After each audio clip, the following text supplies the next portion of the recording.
Hare Krishna. Welcome to KC talks Telugu. నా పేరు మహాలక్ష్మి. మహాభారతంలో నాకున్న ప్రశ్నలకు కేసీ గారిని అడిగి సమాధానం తెలుసుకోవడానికి వచ్చినాను. కేసీ గారిని అడిగి తెలుసుకుందాము. హరే కృష్ణ కేసీ గారు. హరే కృష్ణ.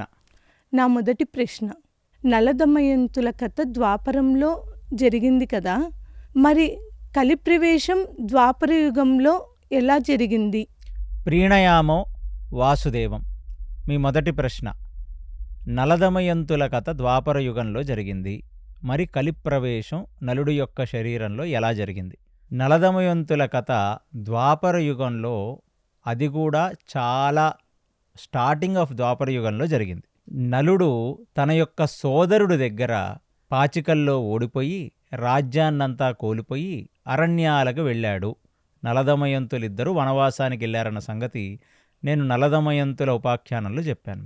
ఇది ద్వాపర మొదల్లో ఎందుకు జరిగింది అని మనం స్పష్టంగా చెప్పచ్చును అంటే, మహాభారతంలో బృహదర్షుడు అనే ఒక ఋషి అక్షయ విద్యని ఆ ధర్మరాజుకి ఇవ్వటానికి వచ్చినప్పుడు నలదమయంతుల కథ చెప్పి, ఎప్పుడైతే మనం ఈ నలదమయంతుల కథని వింటామో, ఈ నలదమయంతుల కథలో మనం మర్మాన్ని అర్థం చేసుకుంటామో, అప్పుడు మనకు ఈ కలి ప్రభావం మన మీద ఉండదు అని చెప్తూ ధర్మరాజుకి అక్షయ విద్యని ధర్మరాజుకి ఇచ్చాడు.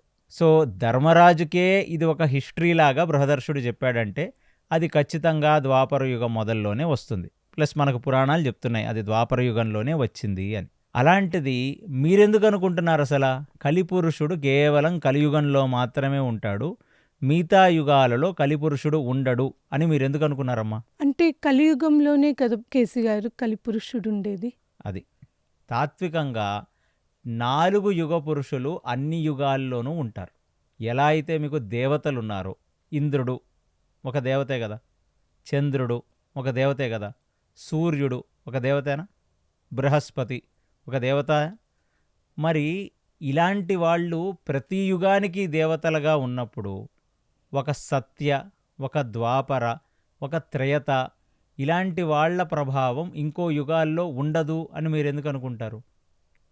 కాబట్టి తాత్వికంగా మీకు చెప్పాలనుకుంది ఏంటంటే, ఎప్పుడైనా కలి ప్రభావం ఉంటుంది. కలి ఒక్కడే ప్రతి యుగంలో కూడా వాడి యొక్క ప్రభావం చూపడానికి ప్రయత్నిస్తుంటాడు. కానీ ప్రయత్నించినా ఓడిపోతుంటాడు, అది వేరే సంగతి. ఎందుకంటే ఈ 3 యుగ పురుషులు నేను గత పాడ్కాస్ట్లో చెప్పాను మీకు. సత్యపురుషుడు చేతిలో కమండలం పట్టుకొని జపమాల పట్టుకొని ఆయన బ్రహ్మసభలో కూర్చొని ఉన్నాడు అని చెప్పాను. త్రైతా పురుషుడు ఆయన ఆ యజ్ఞానికి వాడే పరికరాలు సూక్ష్మములు పట్టుకొని ఆయన అక్కడున్నాడు అనే సంగతి చెప్పాను. ద్వాపర పురుషుడు ఆయన ఒక చేత్తో గద, ఒక చేత్తో చక్రాన్ని పట్టుకొని బ్రహ్మసభలో ఉన్నాడని చెప్పాను. బ్రహ్మసభలో కూర్చోగలిగితే వాళ్ళు ఖచ్చితంగా వాళ్ళు యోగ్యులనేగా అర్థం. బ్రహ్మసభకి ఎవరెవరు వస్తారు? అంత అష్టదిక్పాలకులు, సూర్యుడు, మొత్తం దేవతలు, గణపతి, కుమారస్వామి, పార్వతీ పరమేశ్వరులు అందరూ ఉంటారు బ్రహ్మసభలో. అక్కడ ఒకళ్లకు ఆసనం వేసి కూర్చోబెట్టారు అంటే వాళ్ళందరూ పూజ్యనీయులు అనే కదా అర్థం ఖచ్చితంగా. కానీ కలిపురుషుడు ఒక్కడే పూజనీయుడు కాదు. వాడు కలిపురుషుడు ఒక్కడే ఎప్పుడు పడితే అప్పుడు, ఎక్కడ పడితే ఎక్కడ ఏ అధర్మం చేస్తుంటే అక్కడ వాడి శరీరంలో దూరి ఇంకా అధర్మం చేసేటట్టుగా ప్రవర్తిస్తుంటాడు కలిపురుషుడు. అది అందుకనే కలిపురుషుడు యొక్క జన్మము, కలిపురుషుడు యొక్క పూర్తి, వాడు వాళ్ళ తల్లిదండ్రులు ఎవరు, వారి తల్లిదండ్రులు ఎవరు, ఇవన్నీ కూడా నేను పోయిన పాడ్కాస్ట్లో చెప్పాను నేను మీకు. అలా కలిపురుషుడు ఒక అధర్మానికి పుట్టాడు, బ్రహ్మ యొక్క నీడ నుంచి పుట్టాడు, అధర్మానికి పుట్టాడు వాడు. కాబట్టి ఎక్కడ ఏ చిన్న అధర్మం జరిగినా వాడు అందులో ప్రవేశిద్దామని అనుకుంటాడు. అంటే వాడు ఒక దయ్యం లాంటి వాడు అన్నమాట. ఒక చిన్న విషయంలో మామూలుగా ఒక లౌకికంగా మీరు అర్థం చేసుకోవాలంటే ఒక భూతం లాంటి వాడు, ఒక దయ్యం లాంటి వాడు. మనం వెళ్ళరాని ప్రదేశాలకు వెళ్ళి తొక్కరానిది తొక్కి చెయ్యరాని పనులు చేస్తే మీ శరీరమే వాడికి నివాసం. అది కలిపురుషుడు యొక్క సన్నిధానం. వాడు ఎక్కడుంటాడంటే ధర్మం ఉన్న చోట వాడు ఉండలేడు. ఎక్కడ అధర్మం ఉంటుందో అక్కడ వాడు తాండవిల్లుతూ ఉంటాడు. అందుకు పూర్వం ఏమిటంటే ఒక సత్యయుగంలో, ఒక ద్వాపర యుగంలో, ఒక త్రేతాయుగంలో అలాంటి అధర్మంగా ఎవరు ప్రవర్తించేవాళ్ళు కాదు. ఒకవేళ ఎవరన్నా ప్రవర్తిస్తే అలాగా వాళ్ళల్లోకి దూరే ప్రయత్నం చేసేవాడు ఈ కలిపురుషుడు. కలిపురుషుడు అనేవాడు 4 యుగాలలో ఉన్న మనుషులను బాధించడానికి ప్రయత్నిస్తూనే ఉంటాడు. వాడి చేత మనం బాధింపబడకుండా ఉండటానికి మనం ప్రయత్నించాలి. ఇక్కడ నలదమయంతుల కథ తీసుకుందాం మనం. అసలు ఏం జరిగింది? నలదమయంతులలో ఎప్పుడైతే దమయంతికి స్వయంవరం ప్రకటించారో దేవతలందరూ ఆ స్వయంవరానికి వెళదాం, పార్టిసిపేట్ చేద్దామని అనుకొని తిరిగి వస్తుంటే వాళ్ళకి ఎదురుపడ్డాడు ఒకడు నల్లటి ఆకారంలో ఒక మనిషి అని నేను మీకు ఆ రోజు చెప్పాను ఆ కథలో. గుర్తుందా? ఆ ఎదురుపడిన వాడెవరు? వాడే కలిపురుషుడు. వాడు ఇంత అందవికారంగా ఉన్నాడు, నువ్వెక్కడికి రా వెళుతున్నావు అంటే, నేను కూడా నా లక్కు పరీక్షించుకుందాం, దమయంతి స్వయంవరానికి వెళ్దామని దేవతలకు ఎదురుపడ్డాడు ఆయన. వాళ్ళందరూ నవ్వారు. మాలాంటి వాళ్ళు వెళ్తేనే అక్కడ కింద పెళ్లి జరగాల్సిన పెళ్లి జరిగిపోయిందిరా నాయన. దమయంతి గొప్ప పతివ్రత శిరోమణి, అందులోనూ భర్త అంటే ఆవిడికి అమితమైన ప్రేమ. ఆ ప్రేమలో ధర్మం ఉంది. అందుకనే పసిగట్టేసిందామ ఎవరు దేవతలు, ఎవరు నిజమైన మనిషి, నా భర్త ఎవరు అనేది పసిగట్టింది. అందులోనూ ఆ నలుడే ఒకానొక సందర్భంలో వచ్చి, నువ్వు ఖచ్చితంగా పెద్ద పెద్ద దేవతలే నిన్ను మెచ్చి నిన్ను పెళ్లి చేసుకోవాలని అనుకుంటున్నారు, నువ్వు వాళ్ళని చేసుకుంటే ఇంకా సుఖపడతావని అంటే, లేదు నేను ఎవరికి మనసిచ్చానో ఆ మనసిచ్చిన వాడిని నేను నిన్నే చేసుకుంటాను, నువ్వు ఇలాంటి మాటలు మాట్లాడి అనవసరంగా నా హృదయాన్ని గాయపరచొద్దు అని చెప్పిన ఒక ఉత్తమ జాతి స్త్రీ ఆమె. అతనికంటే వైభోగంలో పెద్దవాళ్ళు, అతనికంటే పొజిషన్లో పెద్దవాళ్ళు, అతనికంటే ధనికలు వస్తే ఆమె తన మనసును మార్చుకోదు. ఒకసారి నలుడిని మనసిచ్చి ప్రేమిస్తే చావో బ్రతుకో ఆయనతోనే అనుకునే ఒక ఉత్తమ జాతి పతివ్రత స్త్రీ. అలాంటి పత్నిని దేవతలే మోసం చేయలేకపోయారు స్వయంవరానికి వెళ్ళి. వాళ్ళందరూ కలిపురుషుడిని చూసి నవ్వారు. ఆహాహాహా, నువ్వు ఈ నల్లటి ఆకారంతో కిందకి వెళ్తావు, నువ్వు నిన్ను ఆ దమయంతి పెళ్లి చేసుకుంటుందని నువ్వు అనుకుంటున్నావు అనగానే అక్కడ కలిపురుషుడు మనసులో పడింది. ఓహో, కాబట్టి నేను ఖచ్చితంగా ఈ నలదమయంతులు సుఖపడకుండా చేస్తాను అని వాడు ఆ రోజు అనుకున్నాడు. అదే కలిపురుషుడి యొక్క వైభవం. ఎందుకంటే ఒకళ్ళు సుఖంగా ఉంటే వాడి కళ్ళు చూడలేవు. మన కుటుంబాల్లో మనం చాలాసార్లు చూస్తాం, కొందరు అన్నీ బాగుండి అందరూ సుఖంగా ఉంటే వాళ్ళు చూడలేరు. అలాంటి క్యారెక్టర్లు మీరు చూసారా? కుటుంబాల్లో ఉంటారు ఇలాంటి వజ్రాలు. ప్రతి కుటుంబానికి ఇలాంటి ఆణిముత్యాలు కొన్ని ఉంటాయి. ఎక్కడన్నా ఒక సంబరం జరుగుతుంది, ఒక పెళ్లి జరుగుతుంది, ఒక పేరంటం జరుగుతుంది, ఏదన్నా మంచిగా నలుగురు కూర్చొని మాట్లాడుతూ ఉంటే వాళ్ళ మనసులు చూడలేవు. ఖచ్చితంగా వచ్చి ఒకడికొకడికి పుల్లబెట్టి అక్కడ ఏదో ఒకటి చేయాలి. ఇలాంటి డ్రామాలన్నీ మనకు పెళ్ళిళ్ళల్లో కనబడుతుంటాయా? ఇది బాగాలేదని, అది బాగాలేదని, వంట బాగాలేదని, చీరలు బాగాలేదని, మమ్మల్ని మర్యాదగా చూసుకోలేదని ఇలాంటి క్యాండిడేట్లు ఉంటారు. వాళ్ళంతా ఆ కలిపురుషుడి యొక్క ఏజెంట్సే వాళ్ళంతా. సో వాడికి కింద దేవతలే ఆశీర్వదించి వెళ్ళిపోయారు. ఏమని? 10 కాలాల పాటు సుఖంగా ఉండండి మీరు, మీ ప్రేమ నచ్చింది నాకు, మంచి లవ్ స్టోరీ, భర్త కోసం భార్య, భార్య కోసం భర్త పరితపిస్తూ ఒకళ్ళని ఒకళ్ళు 24 గంటలు సంరక్షించుకుంటూ ఒకళ్ళనొకళ్ళు సేవ చేసుకుంటూ ఒక గృహస్థాశ్రమ ధర్మం ఎలా బ్రతకాలో ఈ దేశానికే చూపించిన వ్యక్తులు నలదమయంతులు. హ్యాపీగా ఉండండి నాయన, సుభిక్షగా ఉండండి, దేవతానుగ్రహాలు మీకుంటాయి. కలిపురుషుడికి నచ్చల. నేను ఎలాగన్నా వీళ్ళని నాశనం చేస్తా, ఎలాగన్నా వీళ్ళకి కష్టాల పాలయ్యేలా చేసి ఒకళ్ళ మీద ఒకళ్ళకి విద్వేషాలు క్రియేట్ చేస్తాను. అది కలిపురుషుడి యొక్క వైభవం. భర్తకు భార్య మీద డౌట్ తెప్పిస్తాడు, భార్యకి భర్త మీద డౌట్ తెప్పిస్తాడు, వాళ్ళ మధ్యన కలహాలు తెప్పిస్తాడు. అందుకనే కలికాలం కలహాల కాలం. ఆ ఉద్దేశంతో కిందకు వచ్చి 12 సంవత్సరాలు ఎదురు చూశాడు. ఎక్కడైనా ఒక చోట నలుడు దొరుకుతాడా, ఏదో ఒక తప్పు చేసి నలుడు దొరుకుతాడా అని ఎదురు చూశాడు. మరి ఆ రోజు ద్వాపరయుగ ధర్మానుసారం కలిని ఎవరూ నిర్దేశించాల, నువ్వు ఇక్కడ మాత్రమే ఉండు, ఇలాంటి వాళ్ళనే పట్టుకో, వాడికో నియమ నిబంధతలు లేవు. ఆ రోజు ఎవడైనా కొంచెం ధర్మం తప్పితే చాలు, సైకిల్ గ్యాప్ ఇస్తే లారీ వేసుకొని వచ్చేస్తాడు కలిపురుషుడు. ఆ సైకిల్ గ్యాప్ కూడా ఎవరు ఇవ్వకుండా చాలా పద్ధతిగా బ్రతికేవాళ్ళు ఆ రోజుల్లో. ఒకానొక రోజు తన రాజరిక ధర్మంలో బాగా అలసి సొలసి వడలిపోయిన వాడు ఒక సాయంకాల సంధ్యావందన సమయానికి తన అంతఃపురానికి వచ్చిన రాజు కాళ్ళు పూర్తిగా కడుక్కోలేదు కాదు, సరిగ్గా కడుక్కోలేదు. మామూలుగా కాళ్ళు వెనక నుంచి మనం కడుక్కోవాలి, అప్పుడు మొత్తం తడుస్తాయి. ఆయన పొడి పొడిగా కడుక్కున్నాడు, వచ్చి సంధ్యావందనం చేసేశాడు. కాళ్ళు కడుక్కోకుండా ఆచమనం చెయ్యకూడదు అనేది శాస్త్రం. బహిర్గత శౌచం, అంతర్గత శౌచం రెండూ ఇంపార్టెంటే. ఎందుకంటే ద్వాపర యుగంలో శౌచానికి అంత ప్రాముఖ్యత ఉంది. ఎందుకు అంటే ద్వాపర యుగ పురుషుడు చేతిలో గదాదండం చక్రం పట్టుకొని ఉంటాడు. క్షత్రియుల కాలం అది ద్వాపర యుగం అనేది. అక్కడ ఏమిటి సాధన అంటే అర్చన, పూజ, సాధన. సత్యయుగం వాళ్ళు ధ్యానము తపస్సు చేసి, యోగులు మునులు వాళ్ళ ఆ ప్రాణవాయువుని బంధించి కళ్ళు మూసుకొని తపస్సు చేసి కపాల మోక్షం పొంది మోక్షం పొందేవాళ్ళు. లక్షల సంవత్సరాలు శరీరంతో తపస్సు చేయగలిగేవాళ్ళు. త్రేతాయుగం వచ్చేసరికి అంతలా తపస్సు చేసే అంత శక్తి శరీరాలకు లేకుండా పోయింది. అందుకు యజ్ఞయాగాదులు చేయటం మొదలుపెట్టారు. యజ్ఞయాగాదుల వల్ల పరమాత్మని చేరుకోవటం ఆ యుగంలో వాళ్ళు చేసే మోక్ష సాధన.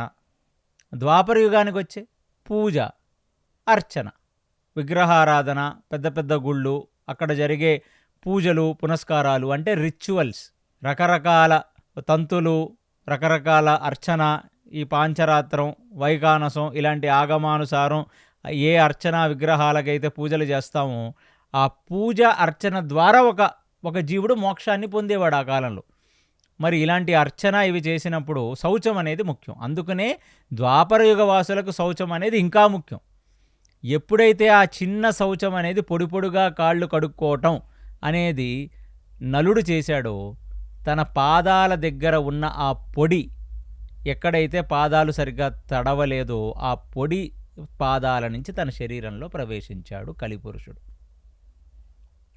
ప్రవేశించి ఏదో ఒక తప్పు చేయించాలి, పచ్చడి కాపురాన్ని నాశనం చెయ్యాలి. వాడి కళ్ళు మంచివి కావు. అక్కడేం చేశాడంటే తన భార్య వద్దన్నా సరే జూదంలో కూర్చొని వడ్డుతూనే ఉన్నాడు. అందరినీ వడ్డి అన్నీ ఓడిపోతుంటే భార్య భయపడి పిల్లల్నిచ్చి పంపించేసింది వాళ్ళ తండ్రి గారింటికి. భార్య వచ్చింది, వద్దు, నలుడికి చెప్పింది వద్దు అని. కానీ ఆడుతుంది నలుడు కాదే, నలుడు పూర్తిగా కలిప్రవేశంలో లోనుడైపోయాడు, కలిలోలుడైపోయాడు నలుడు పూర్తిగా. చేసిందేమో చిన్న తప్పు, కాళ్ళు సరిగ్గా కడుక్కోకుండా సంధ్యావందనం చేయటం అనేది. కలిపురుషుడు లోపల ఆవహించి ఇంత పెద్ద తప్పు చేశాడు. అందుకునే కలిపురుషుడు అనేవాడు రాక్షసులలోనే అతి ఉత్తమమైన వాడు కలిపురుషుడు, వాడే దుర్యోధనుడు. అలాంటి కలిపురుషుడకు సత్యయుగంలో ఉన్నవాళ్ళు, త్రైతాయుగంలో ఉన్నవాళ్ళు, ద్వాపర యుగంలో ఉన్నవాళ్ళు ఎక్కడా ధర్మం తప్పకుండా ఉండేది దేనికంటే ఈ కలిపురుష ప్రభావంలో మనం వెళతాం, ఈ కలిపురుషుడు మన శరీరాల్లోకి చేరతాడు అనే ఒక భయంతో బ్రతికేవాళ్ళు ఇంతకుముందు యుగాలలో.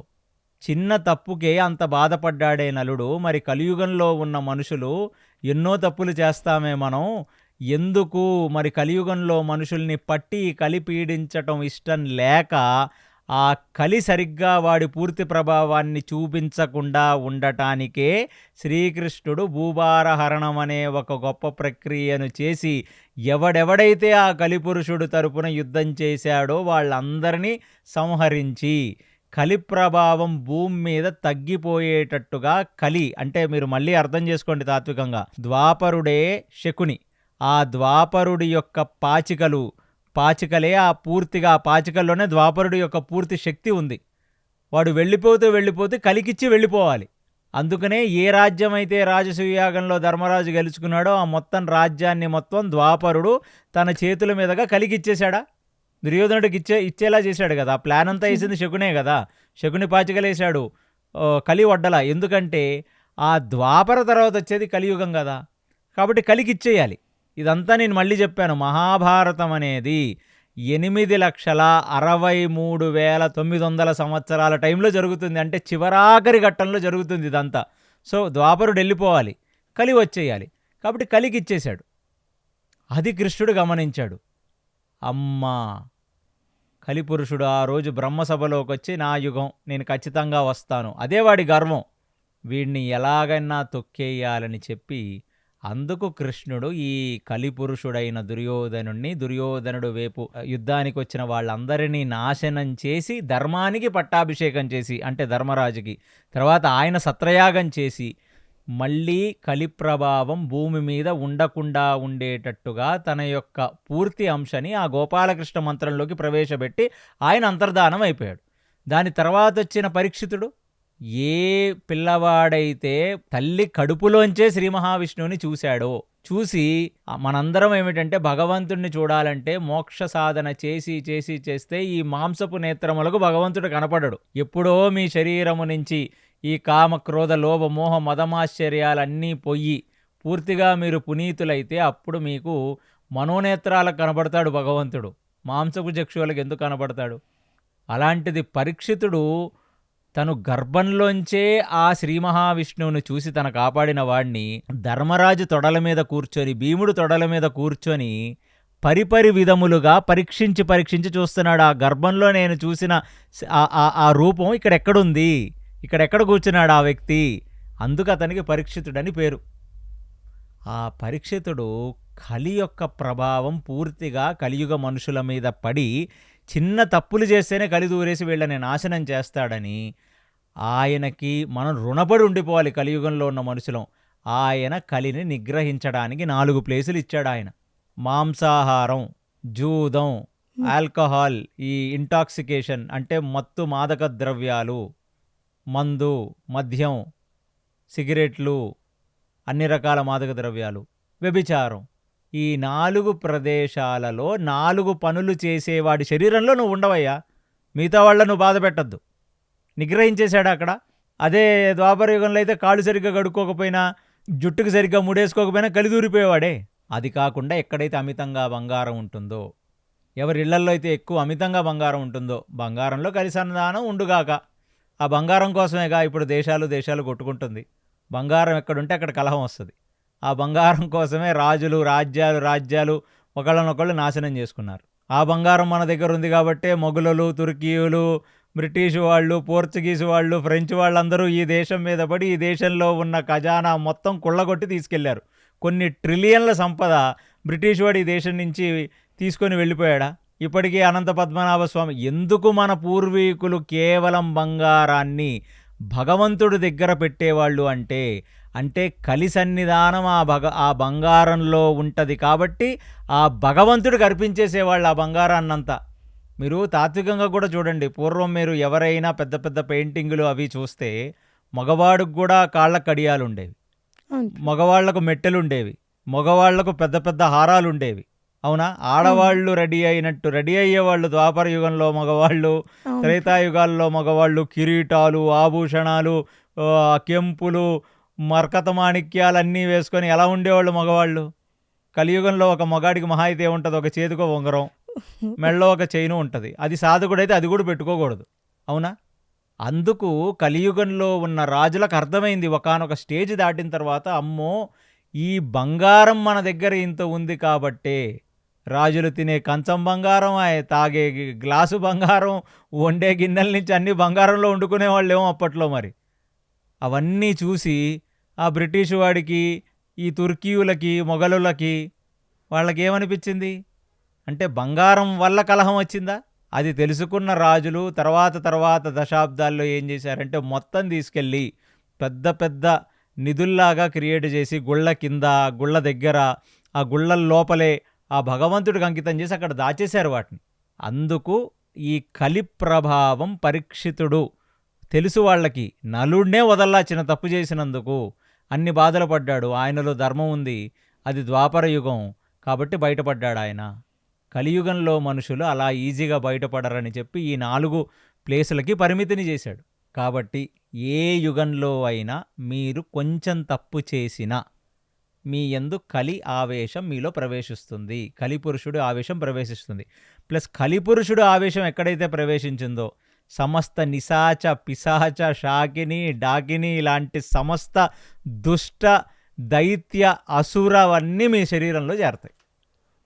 అందుకనే పద్ధతి, మన పూర్వీకులు ఒక పద్ధతి అంటే పద్ధతి ఎందుకు ఫాలో అయ్యేవాళ్ళంటే అది అంత ముఖ్యం. ఒక చెడ్డ పని చేయటానికి ఎందుకు మన పూర్వీకులు అంత భయపడేవాళ్ళు? అధర్మంగా బ్రతికిన, అధర్మపు సొమ్ము ఇంటికి తీసుకొని వచ్చిన, ఒకడిని మోసం చేసి బ్రతకాలన్న ప్రయత్నం, ఎందుకు మన వాళ్ళు అంత బాధపడేవాళ్ళు? బ్రిటిష్ వాడు ఈ దేశానికి వచ్చినప్పుడు వాడికి అర్థం కాని విషయం ఏంటంటే, ఈ దేశంలో ఎంతగానో మోరల్ ఎథిక్స్ అండ్ వాల్యూస్ ఉన్నాయి, విలువలు ఉన్నాయి, అన్ని రకాల విలువలు. ఒకటి దగ్గర ఎవరు లాక్కునేవాళ్ళు కాదు. ఎందుకంటే వాళ్ళకి తెలుసు, ఈ పాపపు సొమ్ము నా ఇంటి చేరి నా ఇంటిని నాశనం చేస్తుందన్న ఇంకిత జ్ఞానం ఉండేది వాళ్ళకి. అందుకనే భారతదేశంలో ఏ రాజు ఇంకొక రాజ్యం మీదకి బంగారం కోసమో, నిధి కోసమో, లేదా పవర్ కోసమో ఒక హిందూ రాజు ఇంకొక హిందూ రాజు మీదకి ఖజానాల కోసము, బంగారాల కోసం ఎప్పుడూ దండయాత్ర చేయలేదండి. ఆ రాజ్యంలో అధర్మం తాండవిల్లుతుంటే ఈ రాజ్యానికి బోళ్ళమన్ని లేఖలు రాసి, ఈ రాజుగారు చాలా దుష్టుడిలాగా ప్రవర్తిస్తున్నారు, ఇక్కడ ధర్మం లేదు అని కబురు పంపితే అప్పుడు మాత్రమే హెచ్చరికలు చేసి మరీ తర్వాత కాంటుబట్టు పొజిషన్లో అక్కడ దండయాత్ర చేసి ఆ రాజ్యాన్ని ఈ రాజ్యంలో కలుపుకునేవాళ్ళు. చాలామంది రాజ్పుత్ రాజుల్ని బ్రిటిష్ వాళ్ళు ఓడించినప్పుడు ఆ రాజ్పుతులు లేఖలు రాశారు శివాజీకి, వచ్చి మమ్మల్ని కాపాడండి అని. శివాజీ అలా కాపాడాడు కూడా. సో అందుకేమిటంటే ఈ కలియుగంలో పరీక్షితుడు నిగ్రహించాడు కాబట్టి మన మీద అంత కలి ప్రభావం లేదు. ఒకవేళ అలా 4 ప్లేసుల్లో నిగ్రహించకపోయి ఉండుంటే మన పరిస్థితి ఇంకా చాలా దారుణంగా ఉండేది కలియుగంలో. అందుకు దయచేసి నేను ప్రేక్షకులకు విన్నపించేది ఏంటంటే, వీళ్ళు వాళ్ళు చెప్పినవన్నీ నమ్మకండి. ఖచ్చితంగా ఈ 4 ప్రదేశాలు సనాతనం అని చెప్పుకునే ఏ సాధకుడు కూడా ఈ 4 పనులు చెయ్యకూడదు. మాంసాహారం తినకూడదు, కలియుగంలో నిషేధం అది. హింస, మాంసం అనేది ఏంటి, అక్కడ ఏదైనా అదన్న ధర్మమా అది? ఒక జీవి తన జీవితాన్ని బ్రతుకుతున్నప్పుడు నువ్వు వెళ్ళి ఆ పశువుని చంపి, క్రూరంగానే కదా చంపుతావు, వాత్సల్యంగా చంపుతావు ఎక్కడైనా? చిన్న డౌట్ కేసీ గారు, ఆ, మీరు హింస అంటున్నారు, మరి ఇప్పుడు ఈ కలియుగంలో జంతు బలి చేస్తున్నారు, ఇది ధర్మమేనా మరి? అసలు హింస, అందుకనే నేను మళ్ళీ చెప్పాను, అసలు భాగవత ఆధారంగా, మహాభారత ఆధారంగా పరీక్షితుడు దాంట్లో చెప్పింది ఏమిటి అంటే హింసనే చెప్పాడు. హింసే మూలం. హింస లేనిది ఒక జీవిని ఎలా చంపగలరండి మీరు? జంతు బలి అంటే తినడానికే చేయడం లేదు. ఇప్పుడు మేము దేవునికి పెట్టుకుంటున్నాము, ఆ అమ్మకి పెట్టుకుంటున్నాము అని బలి చేస్తున్నారు. ఇది నిజంగా కరెక్టేనా? వాళ్ళు దేవతలు బలి కోరుకున్నారా? మరి అది మీరే చెప్పాలి, దేవతలు ఎక్కడ బలి కోరుకుంటున్నారనేది. మరి ఇప్పుడు ఎందుకు బలి? అంటే మన సమాజంలో ఇలాంటి దురాచారాలు ఎన్నో ఉన్నాయి. అంటే ఇది కూడా కలి ప్రభావమే అంటారా? ఖచ్చితంగా కలి ప్రభావమే. నువ్వు ఆ హింసకు పాలు పడాలి, హింసకు పాలు పడితేనే కలి ప్రవేశం జరుగుతుంది నీ శరీరంలో. నువ్వు ఎప్పుడెప్పుడు పాపం చేస్తావని ఎదురు చూస్తున్నాడు. ఏ పాపము చేయలేని నలుడు ఇంటి దగ్గర 12 సంవత్సరాలు వెయిట్ చేశాడు వాచ్మెన్ లాగా కలి. ఒకరోజు కాళ్ళు కడుక్కోకపోతే దూరాడు. నువ్వు అలాంటిది హింస అనేది అసలు ఫస్ట్ ఆఫ్ ఆల్ హింస అనేది మిగతా హింసల కంటే జంతువులను చంపటమే. నేను ఎందుకు మాంసం మాంసం అని మళ్ళీ మళ్ళీ అంటున్నావంటే, ఒక కుటుంబంలో భర్త భార్యని హింసించవచ్చు, భార్య భర్తని హింసించవచ్చు మానసికంగా, అది పాపమేగా. పాపమే. పిల్లలు తల్లిదండ్రులను హింసించవచ్చు, పాపమేగా. కానీ అందులో కనీసం సవరించుకోవడానికి ఏదైనా ఒకటి ఉంది, తెలుసుకొని మారచ్చు, ఎందుకంటే చంపేయట్లేదు కదా. అవును. కానీ ఇక్కడ ఏం జరుగుతుంది, పశువుల దగ్గర కేవలం నీ జీవచాపల్యానికి, నీ నాలికని సుఖపెట్టడానికి ఒక జీవిని నువ్వు చంపుతున్నావు. అందుకు అది అన్నిటికంటే ముఖ్యమైన హింస అయ్యింది.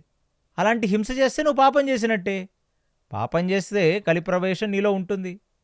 భగవంతుడు మనసు లేనివాడేమీ కాదండి, మీరు అది అర్థం చేసుకోండి. తిండి దొరకని పక్షాన బ్రతకటానికి మాత్రమే జీవో జీవస్య జీవనం. ఒక జీవి ఇంకొక జీవిని తిని మాత్రమే బ్రతకగలదు, ఇది ఒక సైకిల్. కానీ మనిషి మాత్రమే ఇంకొక జీవిని చంపకుండా బ్రతకగలడు.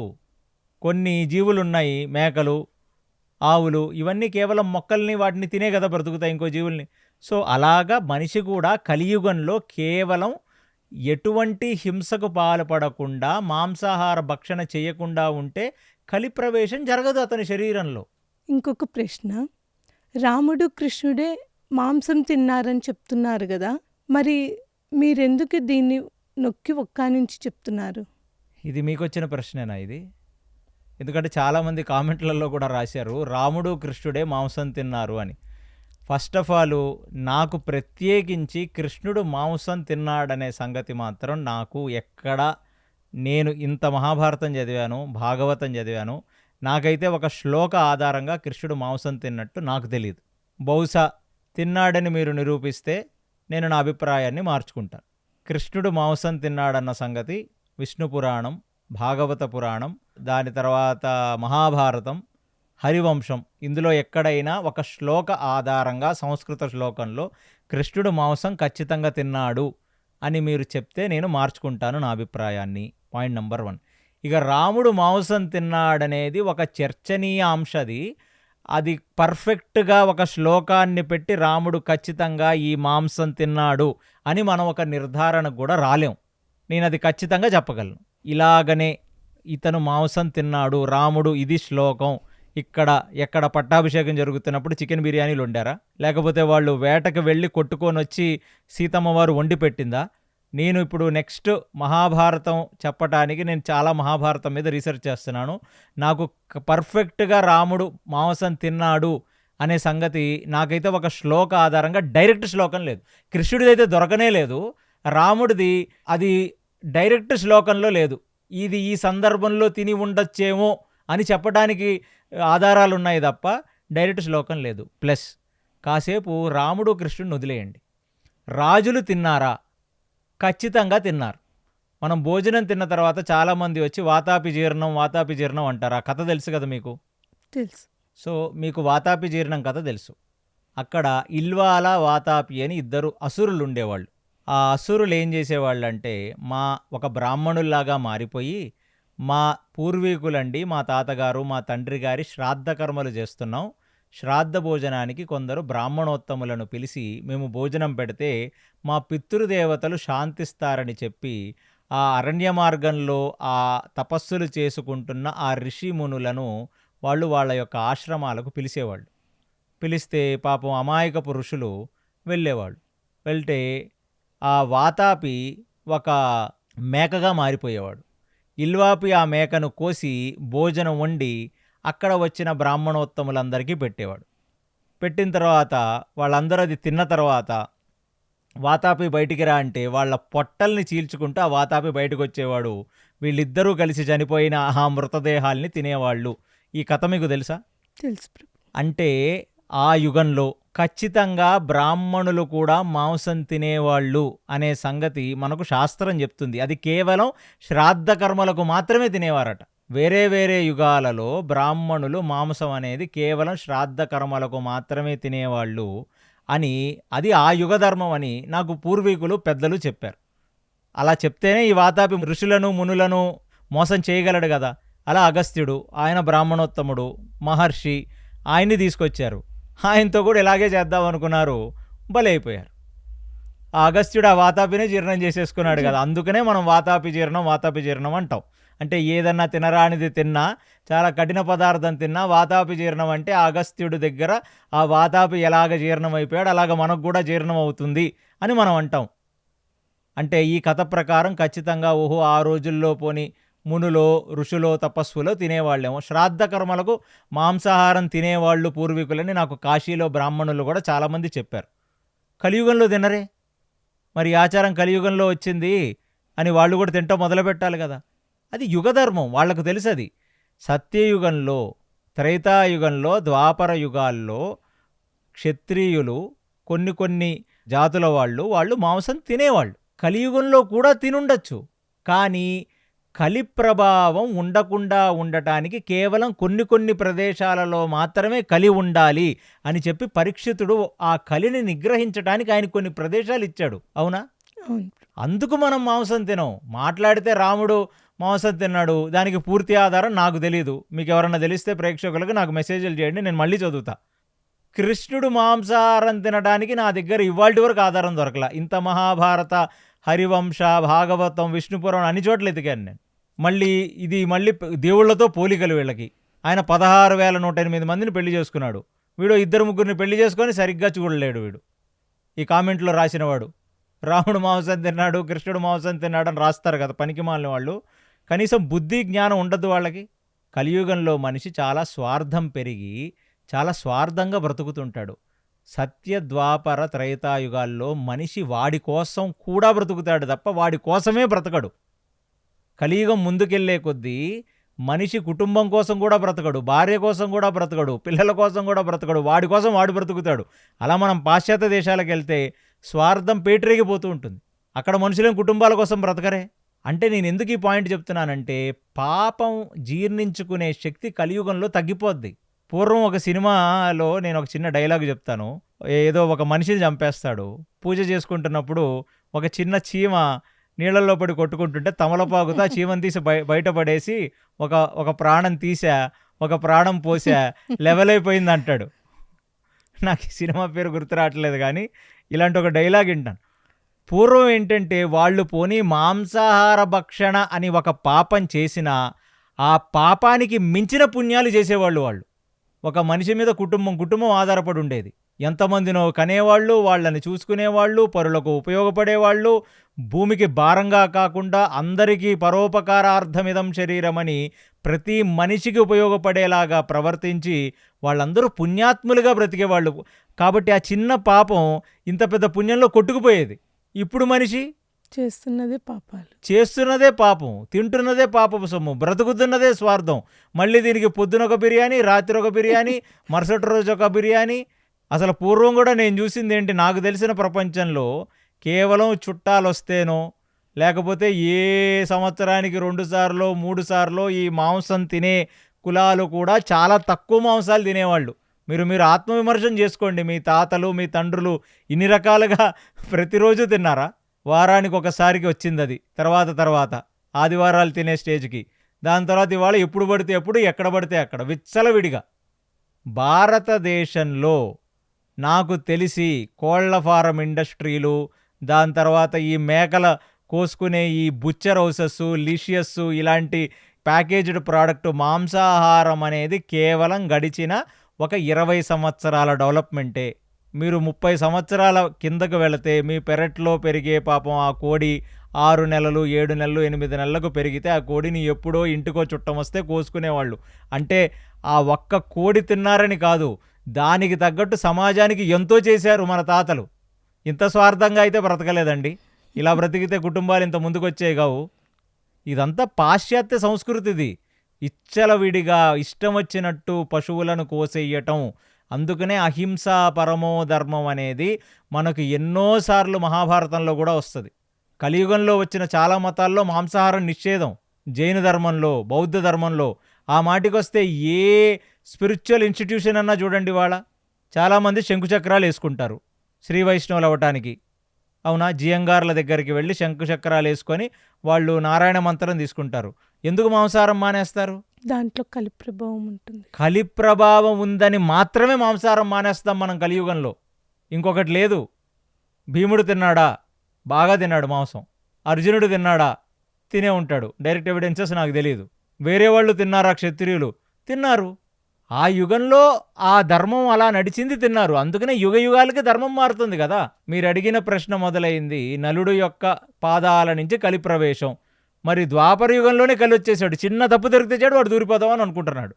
మరి కలియుగంలో వాడిని ఖచ్చితంగా నిగ్రహించి కొన్ని ప్రదేశాలు ఇవ్వాలి. కాబట్టి కలియుగ మొదటి 100 సంవత్సరాల్లో పరీక్షితుడు నిగ్రహించాడు కాబట్టి మనం తినం. ఇంకా మిగతా తప్పులు, ఇంకా పెద్ద పెద్ద తప్పులు అవన్నీ. వ్యభిచారము, జూదము. జూదంలో తప్పేమిటి? ఈ లాజిక్ మాట్లాడితే జూదంలో తప్పేమిటి? అక్కడ మనం ఎవరిని చంపనూ లేదు. వాడొచ్చి కాముగా పేకలో కూర్చున్నాడు. నేను పిలిస్తే రాలేదు కదా, వాడే వచ్చాడు. కావాలంటే సిగ్నేచర్ కూడా పెట్టుకోవచ్చు మనం. నేను ఈ పేకాట, ఈ కోళ్ల పందెం బాధ్యతగా నేను తెలిసే ఆడుతున్నాను. ఏంటి బాధ ఏంటి? ఎందుకు బ్యాన్ చేశారు భారతదేశంలో కెసినోలు? ఎందుకంటే వాడు నిజంగా వచ్చి జూదమాడినా వాడి కుటుంబం నాశనం అయిపోద్ది కదా. కష్టపడిన సొమ్మంతా నాశనం కాదు. జూదాలకు మనకు తెలుసుగా ఒక 50-60 సంవత్సరాల కిందకి వెళ్తే కొందరు పూర్వీకులు పాపం జూదాలకు బానిసలైపోయి వాళ్ళ తోటలు, వాళ్ళ మేడలన్నీ రాజేసి రోడ్ల మీదకి కుటుంబాలు వచ్చేయలేదు. అందుకు నలుడు యందు దూరి ఆ జూదం ఆడేటట్టుగా చేశాడు. బృహదర్ష ఋషికి కూడా తెలుసు. అందుకే నలదమయంతుల కథ చెప్పి ధర్మరాజుకి ఆ రోజు కలిపురుషుడి యొక్క ప్రభావం ఉంది అక్కడ. వాడు ద్వాపరుడిని వాడి నీ దగ్గర ఉన్న రాజ్యాన్ని మొత్తం లాగేద్దామని అనుకున్నాడు. వాడు కళ్ళు పడ్డాయే, రాజసూయాగంలో నువ్వు చేసిన హడావిడికి కళ్ళు పడ్డాయి, వాడి కళ్ళు పడితే నాశనం చేసేస్తాడు. కలిపురుషుడు కాన్సెప్ట్ అనేది హిందువులకు చాలా ఇంపార్టెంట్ కాన్సెప్ట్. సాధన చేద్దామని అనుకునేవాడికైతే అది ఖచ్చితంగా ఇంపార్టెంట్. ఎందుకంటే ఏ కుటుంబాల్లో అయితే మీరందరూ కలిసి భగవత్ చింతన చేసి మోక్షం పొందుదామని అనుకుంటున్నారో ఖచ్చితంగా ఈ 4 ప్రదేశాలలో మీరు ఉండకూడదు. ఆ 4 ప్రదేశాల నుంచి వచ్చిన డబ్బు మీరు తీసుకోకూడదు. అసలు ఆ 4 ప్రదేశాలు నన్నడిగితే ఒక రాజులుగా, ఒక చక్రవర్తులుగా ఉంటున్న ఇవాళ చీఫ్ మినిస్టర్లు, ప్రైమ్ మినిస్టర్లు దాన్ని నిషేధించాలి. ఎలా అయితే జూదాన్ని అయితే నిషేధించేశారు కదా, అఫీషియల్లీ ఒకడు పేకాట ఆడదామన్నా ఇవాళ పోలీసులు పట్టుకెళ్తారా? పట్టుకెళ్తారు. వ్యభిచార గృహాలు కూడా నిషేధించారు కదా. ఏ థాయిలాండ్లోనో బ్యాంకాక్లో జరుగుతున్నట్టు భారతదేశంలో వ్యభిచారం జరగదు కదా, అది నిషేధించారు. మద్యము, మాంసం ఈ 2 నిషేధిస్తే సమాజం పూర్తిగా బాగుపడుతుంది. ఇది నేను చెప్పట్లేదు, ఇది వ్యాస హృదయం, ఇది శాస్త్ర హృదయం, పురాణ హృదయం ఇది. సో మీరు అడిగిన ప్రశ్నకి చాలా పెద్ద ఆన్సర్. ద్వాపర యుగంలో కొంచెం శౌచం లేకుండా సంధ్యావందనం చేయడానికి వెళ్ళిన నడుల్నే వదలలేదు. అందుకనే అలాంటోడికి బుద్ధి చెప్పి అలాంటోడిని నిగ్రహించారనమాట. అది కలిపురుషుడు అనేవాడు ఒక దరిద్రుడు, దౌర్భాగ్యపు వెధవ. వాడి ప్రభావం ఎక్కడుంటే అక్కడ సమస్త నిశాచ పిశాచ గణాలన్నీ ఉంటాయి అక్కడ. మళ్ళీ ఇంకెప్పుడు రాముడు తిన్నాడు, కృష్ణుడు తిన్నాడని భగవంతుడితో పోల్చుకోవద్దండి. కృష్ణుడు గోవర్ధనగిరిని ఎత్తుతాడు, మీరు ఎత్తుతారా? కృష్ణుడు 16,108 మందిని పెళ్లి చేసుకొని వాళ్ళందరికీ ఒక అంతఃపురం ఇచ్చి ఒక్కొక్కళ్ళతో 10 మందిని కంటాడు. మీరు అంటారా? ఎందుకు ఈ పిచ్చి పోలికలు? ప్లస్ నేనైతే ఖచ్చితంగా ఖండిస్తున్నాను, కృష్ణుడు మాంసం తిన్నట్టు నాకు దొరకలా. మీకు ఏమైనా డైరెక్ట్ ఎవిడెన్స్ ఉంటే నాకు క్లియర్గా సాంస్క్రిట్ వర్షన్తో ఏ వర్షన్ ఆఫ్ మహాభారతంలో కానీ ఏ వర్షన్ ఆఫ్ విష్ణు పురాణంలో, హరివంశంలో ఉందో మీరు నాకు పంపించవలసినది. రాముడు తిన్నాడనటానికి మాత్రం డైరెక్ట్ స్టేట్మెంట్స్ కూడా దొరకవు కరెక్ట్గా ఎతికితే మనకి. ఇంకో ప్రశ్న కేసు గారు, జనమేజయుడు సర్పయాగం చేసినాడని చెప్తున్నారు కదా. సర్పయాగం చేసినప్పుడు సర్పాలు అవంతటా అవే వచ్చి అగ్నికి ఆహుతవుతాయి అని కద్రువకి జనమేజయుడు ఈ విధంగా సర్పయాగం చేస్తాడని తెలుసా? సృష్టి మొదట జరుగుతున్న సన్నివేశం ఇది.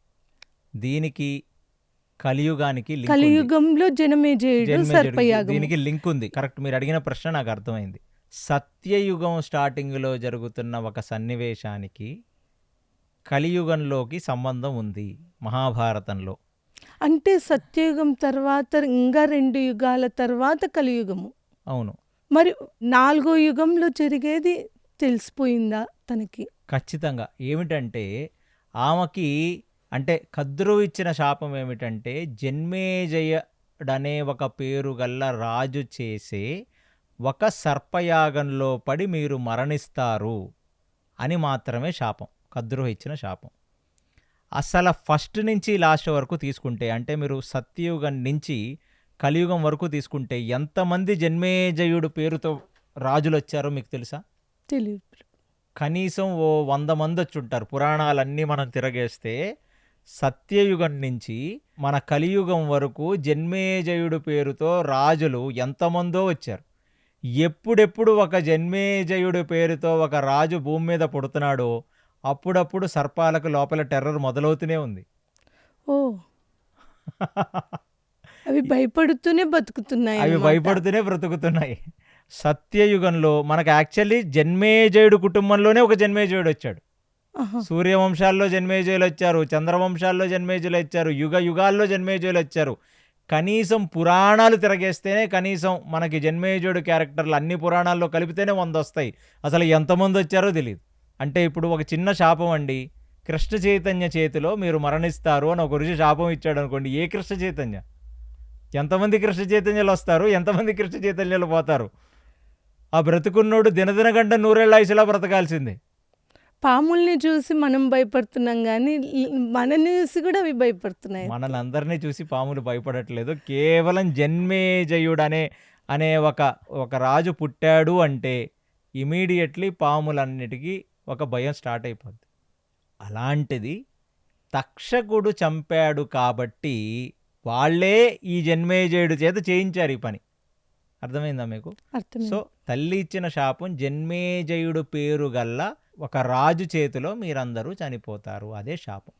ఆ శాపవాక్కు సత్యయుగం మొదటిలో ఇచ్చిన శాపవాక్కు కలియుగం కలియుగం మొదటిలో నెరవేరింది. మీరు అన్- కన్విన్స్ అయ్యారా? కన్విన్స్. కలియుగంలో ధర్మరాజులా ధర్మం పాటించవచ్చు, అర్జునుడిలా భక్తి ఉండవచ్చు, మరి భీముడిలా శరణాగతి పొందాలంటే ఏమి చేయాలి? మనందరం చేస్తుంది భీముళ్ళ శరణాగతి పొందటమే కదా. కలియుగంలో అదే అన్నిటికంటే ఈజీ కదా. సర్వధర్మాన్ పరిత్యజ్య మామేకం శరణం వ్రజ అహం త్వా సర్వపాపేభ్యో మోక్షయిష్యాసి మాసూచః. ఇది భగవద్గీతలో దీని చర్మశ్లోకంగా చెప్తారు. దీన్ని శ్రీవైష్ణవ సంప్రదాయంలో 3 చాలా ప్రధానం. ద్వయమంత్రం, అష్టాక్షరి, చరమశ్లోకం. ఇది మీరు ఏ జిఆర్ స్వామి దగ్గర అయితే శంకుచక్రాలు తీసుకున్నారో మీ అందరికీ వింటున్న వాళ్ళకి మీకు ఇది తెలుసు. అష్టాక్షరి మీరు గురుముఖంగా తీసుకుంటారు, అది మీకు తెలుసు, బీజాక్షరంతో ఉంటుంది. ఓం నమో నారాయణాయ ఓం, ఇది ఒక గురుముఖంగానే తీసుకోవాలి అష్టాక్షరి. 2 శ్రీమన్నారాయణ చరణం శరణం ప్రపద్యతే, ద్వయమంత్రం. చరమశ్లోకం సర్వధర్మాన్ పరిత్యజ్య మామేకం శరణం వ్రజ అహం త్వాం సర్వపాపేభ్యో మోక్షయిష్యామి మాసూచ. 18వ అధ్యాయం 66వ శ్లోకం. దానినే శ్రీవైష్ణవ సంప్రదాయంలో చర్మశ్లోకంగా చెప్తారు. అంటే ఈ శ్లోకాన్నే శరణాగతి శ్లోకం అని కూడా అంటారు. సర్వధర్మాన్ పరిత్యజ్య మాం ఏకం శరణం వ్రజ. మరి శరణాగతి పొందమనే కృష్ణుడు చెప్తున్నాడు కదా అందులో. ప్లస్ కలియుగ సాధనలన్నీ భగవంతుడికి శరణాగతి పొంది చేసేవి. అందుకనే మీరు ఏ వైష్ణవ సంప్రదాయం అన్నా తీసుకోండి, అది శ్రీ వైష్ణవం కానీ, మధ్వ వైష్ణవం కానీ, వల్లభ వైష్ణవం కానీ, నింబార్క వైష్ణవం కానీ, బంగాల్ ఒరిస్సాలో వచ్చిన కృష్ణ చైతన్య గౌడీయ వైష్ణవం కానీ, ఈ ఏ వైష్ణవ సంప్రదాయాల్లో అయినా మూలం ఒకటే, నారాయణుడికి శరణాగతి పొందు అని చెప్తుంది మనకు శాస్త్రం. అన్నమాచార్యుల వారు, రామదాస, పురంధర, కనకదాస, త్యాగరాజ వీళ్ళందరూ ఏం చెప్తున్నారు? ఆ రామకృష్ణులకు శరణాగతి పొందమనే కదా చెప్తున్నారు. మరి అదే కలియుగంలో భీముడి యొక్క పద్ధతే మనం చేస్తుంది. తెలిసినా తెలియకపోయినా నేను కృష్ణుడికి పని చేస్తున్నాను, కృష్ణుడి చేతిలో పనిముట్టుగా మారి యుద్ధం చేస్తున్నాను. మంచో చెడో పాలల్లో ముంచినా కృష్ణుడిలో ముంచినా ఆ నారాయణుడే అని అనుకున్నాడు భీముడు. అందుకే దేనికి భయపడట్లేదు ఆయన. అంతే కదా. దీన్ని మర్కట కిషోరం, మార్జల కిషోరం ఏమని ఒక న్యాయంగా కూడా పిలుస్తాం మనం. కోతి పిల్ల కోతిని పట్టుకున్నట్టుగా అది మర్కట కిషోరం. కోతి కిషోర దాని కొడుకు, దాని పిల్ల కోతిని పట్టుకుంటుంది. కోతి కొమ్మ రెమ్మ దూకుతూనే ఉంటుంది చెట్టు మీద నుంచి చెట్టుకి. పిల్ల మాత్రం గట్టిగా తల్లిని పట్టుకుంటుంది. అంతే. తల్లి నన్ను సురక్షితంగా చూసుకుంటుంది, తల్లి నన్ను కాపాడుతుందన్న నమ్మకం. అలా మనకు భగవంతుడి మీద నమ్మకం ఉండి భగవంతుడిని మనం అలా పట్టుకోవాలి. పట్టుకుంటే భగవంతుడు మనల్ని ఎలా పట్టుకుంటాడు? మార్జల కిషోరం న్యాయం. పిల్లని పట్టుకుంటుంది. ఎలా పట్టుకుంటుంది? నోటితో కరిచి పట్టుకుంటుంది. అదే నోటితో ఎలకని పట్టుకుంటుంది, దాన్ని చంపుతుంది, కానీ చంపి తింటుంది. అదే నోటితో దానికి కావలసిన ఆహారాన్ని పట్టుకుంటుంది, చీల్చి తింటుంది. అదే నోటితో పిల్లని పట్టుకుంటుంది. అదే నోటి యొక్క ఆ దంతములతో పిల్లని పట్టుకున్న పిల్లకు చాలా వాత్సల్యంగా ఉంటుంది. మనకు అది అర్థం కాదు. అందుకనే మనం సనాతన ధర్మీయులని చెప్పుకుంటున్న వాళ్ళకి ఫస్ట్ ఉన్న నమ్మకం ఏమిటి? భగవంతుడు మనల్ని కాపాడతాడు అనే నమ్మకం మనకు ఉండాలి. అది ప్రధానం. దానికి మహాభారత రామాయణాలు చదవాలి మీరు. అందులోనూ మహాభారతం ప్రత్యేకించి ఎందుకు చదవాలి? పాండవులకు ఆ నమ్మకం ఉంది, అర్జునుడికి ఆ నమ్మకం ఉండబట్టే కదా రెండక్షోహిణీ సైన్యం కావాలా, నేను ఆయుధం పట్టని నేను కావాలా అని అడిగాడు కృష్ణుడు. ఎవరికి ఇచ్చాడు ఆఫర్? ఫస్ట్ అర్జునుడికే ఇచ్చాడుగా. అప్పుడు దుర్యోధనుడు ఏమన్నాడు? తూచ్, ఇలాంటి ఆఫర్ ఎవడికని ఇస్తాడా? ఇస్తే ఎవడన్నా నిన్ను కోరుకుంటారా? ఆయుధం పట్టని నువ్వు ఉంటే ఏంటి, లేకపోతే ఏంటి అంటే కృష్ణుడు ఏమన్నాడు? చిన్నవాడు కదా, మొదట నేను చూశాను, అది పక్కన పెట్టు. వయసులో చిన్నవాడా కదా అర్జునుడు నీకంటే, మరి చిన్నవాడికి నువ్వు వదలాలి కదా, లేకపోతే నీ పెద్దరికానికి ఏంటి? నీ పెద్దరికం దేనికి? పొయ్యిలో పెట్టడానికి ఆ పెద్దరికం. అంతేగా, పెద్దవాడని నువ్వు చెప్పుకున్నప్పుడు ఎంతో కొంత త్యాగబుద్ధి ఉండాలి కదా నీకు. అంటే ఇంకేమనుకున్నాడు దుర్యోధనుడు? పోన్లే, ముందు నుంచి ఎలాగో నాటకాలు ఆడుతూనే ఉన్నాడు కృష్ణుడు, ఇదో రకమైన నాటకం అనుకున్నాడు. వాడు మరి వాడే ఎంచుకోవచ్చుగా.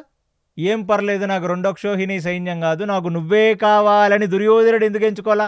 కలిపురుషుడికి వాడికి రాజ్యం కావాలి, సూది మొనబెట్టే చోటు కూడా ఇవ్వనన్నాడు కదా. వాళ్ళ దగ్గర 7 అక్షోహిణిలే ఉన్నాయి, వీడి దగ్గర 9 అక్షోహిణి సైన్యం ఉంది, అవునా? అవును ప్రభు. మరి 9 అక్షోహిణి సైన్యం ఉన్నవాడు పోతే పోయింది, ఆ 2 అక్షోహిణి సైన్యం అర్జున్నే ఉంచుకోమను, బ్యాలెన్స్ అయిపోద్దిగా, వీళ్ళకి 9 వాళ్ళకి 9 వచ్చేస్తుందిగా. నాకు నువ్వే కావాలి అని దుర్యోధనుడు కోరుకొని ఉంటే వాడు బ్రతికేవాడు, వాడు 99 మంది తమ్ముళ్ళు బ్రతికేవాళ్ళు, గాంధారి ధృతరాష్ట్రుడు హ్యాపీగా ఉండేవాళ్ళుగా, అప్పుడు కురుక్షేత్రమే జరిగేది కాదు. జరుగుండేది కాదుగా. అందుకనే వాడిని కలిపురుషుడు అంటే అంత తుష్యుడని ఎందుకన్నానంటే, పక్కవాడిని నాశనం చేద్దామని బ్రతుకుతాడు కాబట్టి వాడే నాశనం అయిపోతాడు ఆఖరికి. అదే కృష్ణుడు చెప్పింది. ఇక్కడ శరణాగతి అక్కర్లేదు. వాళ్ళ వైపు గొప్ప గొప్ప వాళ్ళు ఉన్నారయ్యా అర్జున.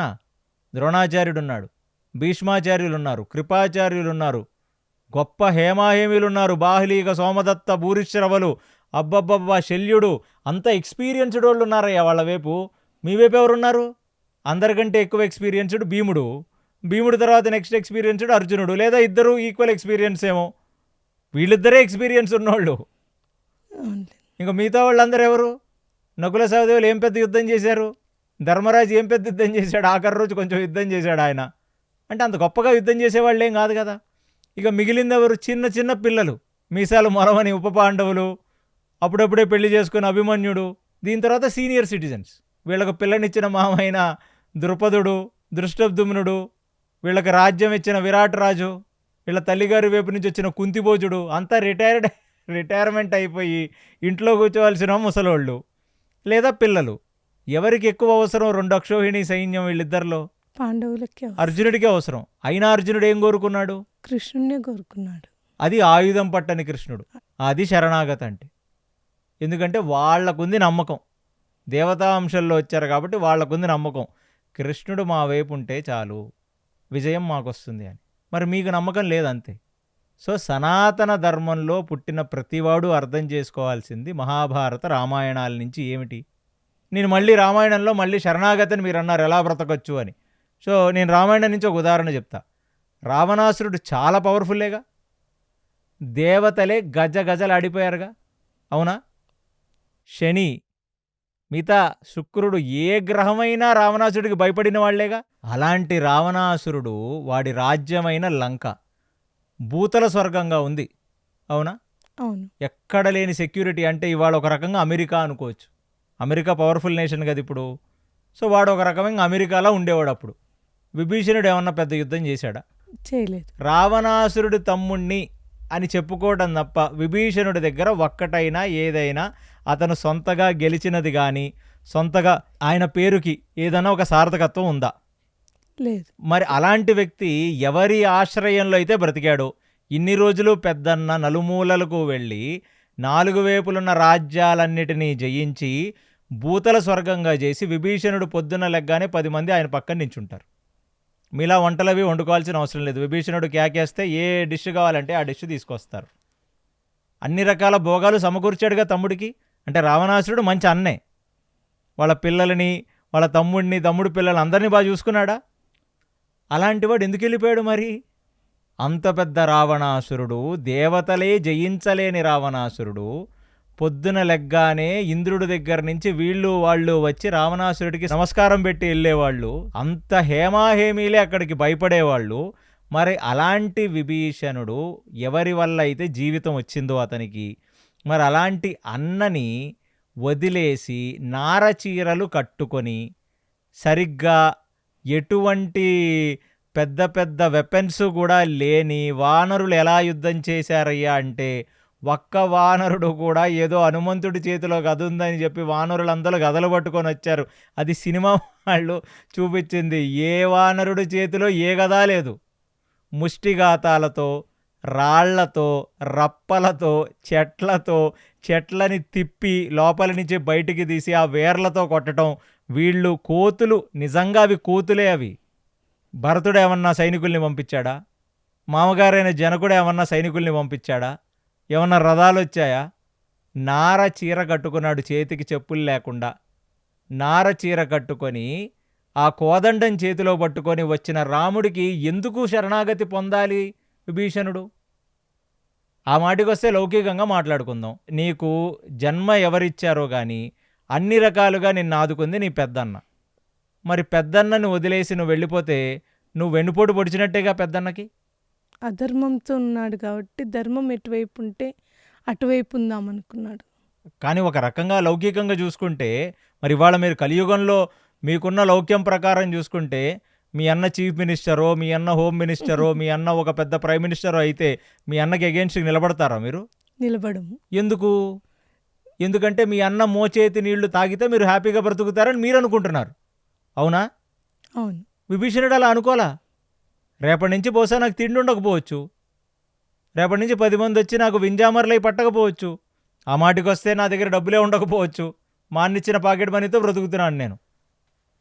కానీ రామచంద్రమూర్తిని చూడగానే ఆయనకు అర్థమైపోయింది, ఓహో ఇతను మామూలు వ్యక్తి కాదు, అంత గొప్పవాడు రావణాసురుడని చెప్పి మీరందరూ ఈ సినిమా వాళ్లకు బుద్ధి లేకుండా ఏదేదో చూపిస్తారండి. వాడు అంత మొగతనం ఉన్న వ్యక్తి అయితే రాముడిని ఓడించి రాముడు ముందు సీతని తీసుకెళ్ళాలి, అంతేగాని రాముడు ఇంట్లోంచి బయటికి వెళ్తే సీతమ్మని తీసుకొని రాకూడదు వాడు.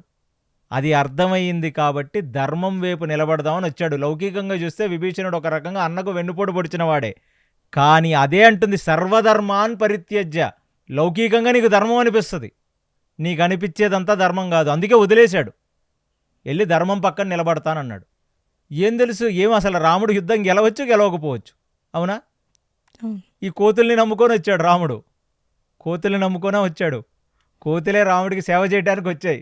ఎంతో కొంత సేవ చేసి ఎన్నో జన్మలుగా చేసుకున్న పాపాలన్నీ కడిగేసుకుందామని వచ్చాయి. అది శరణాగతి అంటే, విభీషణుడు పొందిన శరణాగతి. అందుకే చాలామంది చెప్పారు విభీషణుడు, ఇది నేను రామాయణం చెప్పినప్పుడు చెప్తాను మీకు ఈ తార్కికం అంతా. విభీషణుడు ఘట్టం అసలు మనకి జీవితంలో మనకి ఎన్నో ధర్మ సూక్ష్మాలు చెప్తుంది. ఆ ఘట్టమే ఒక హైలైట్ ఘట్టం. అసలు విభీషణుడు వచ్చి రాముడికి శరణాగతి పొంది రాముడు ముందు చేతులు కట్టుకొని నిలబడ్డప్పుడు ఒక్క వానరుడు కూడా వీడిని నమ్మలేము, మన ఎంతమంది ఉన్నాం, మన వైపు ఎన్ని ఆయుధాలు ఉన్నాయి, మన వైపు ఎంతమంది జనాలు ఉన్నారు, మనం ఎలాంటి ప్రణాళికలు వేసుకుంటామో తెలుసుకోవటానికి వీడొక స్పైగా వచ్చాడు, వీడొక దూతగా వచ్చాడని చెప్పారు అందరూ రాముడికి. ఒక్క హనుమంతుడే చెప్పాడు విభీషణుడు కళ్ళల్లో చూసి, వీడి కళ్ళల్లో స్పష్టత ఉంది, ధర్మమునందు పూనిక ఉంది, వీడిని నమ్మొచ్చు రామా అని చెప్పాడు. అందుకనే రాముడు రావణాసురుడిని చంపిన తర్వాత మళ్ళీ పట్టాభిషేకం విభీషణుడికి చేశాడు. అది మన భక్తి. కలియుగంలో మనం ఎలా అసలు కలియుగంలో అయితే ఇంకా ఎక్కువ శరణాగతి పొందాలి, ఎందుకంటే కాలమే సరిగ్గా లేదు, ఎవరిని నమ్మాలో ఎవరిని నమ్మకూడదో తెలియదు. కాబట్టి ఆ నామాల వాడినే పట్టుకుంటే ఆయనే ఈ భవసాగరాన్ని దాటిస్తాడనే నమ్మకంతో మనం బ్రతకాలి. అందుకనే మన కలియుగంలో భక్తి అనేది చాలా ప్రధానం. ఈ యుగానికి ధర్మం భక్తి అనేది. భక్తి ఎలా చేస్తాం? శరణాగతి పొంది చేస్తాం. ఇదే విషయం చెప్తున్నారు మనకి. భజగోవిందం భజగోవిందం గోవిందం భజ మూఢమతే సంప్రాప్తే కాలే సన్నిహితే నహి నహి రక్షతి దృశగురణే. ఇది భజగోవిందం శ్లోకాల్లో మీరు ఏ శ్లోకం అన్నా చూడండి. పునరపి జననం పునరపి మరణం పునరపి జననీ జఠరే శయనం ఇహ సంసారం బహదుక్కారం కృపయా పాహి పాహి మురారి.